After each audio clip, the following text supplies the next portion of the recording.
Correct. So, bakit ko tinanong yung indicator? Kasi if we're gonna go to trading view, ito yung trading view, guys. No?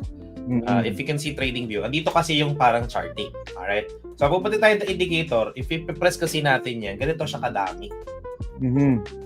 And ganyan kadami. So, imagine, newbie ka, okay, nagsisimula ka, when we were starting, halos chinek ko halos lahat ng indicator na pwede kong malaman. And na-amaze ako.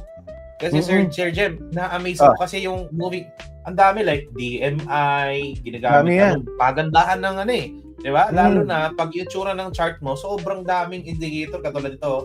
Ganyan magiging tsura ng chart mo, di ba? Kala mo dami mong alam. Ang gulo, di ba? So, parang nakaka-intimidate. Diba? Oo, nakaka-intimidate. So, when the latter part na, okay, hindi pala indicator ang sagot. But indicator can help us. Kaya ito pinag-uusapan natin tonight. Yes, exactly. Diba? So, if you would ask me, ano yung mga talagang indicator na inaral ko? Siguro lahat na ng indicator dito na inaral mo talaga. Halos. Oo. Halos. Like itong DMI sa mga module ng Phylum, itong moving average, halos different na ano dyan.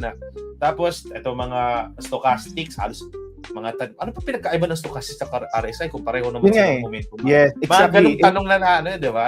Mismo. So, actually, may mga indicator na pareho ng signal eh. So, avoid nyo guys gumamit ng same indicator providing the same signal. Otherwise, redundancy yun.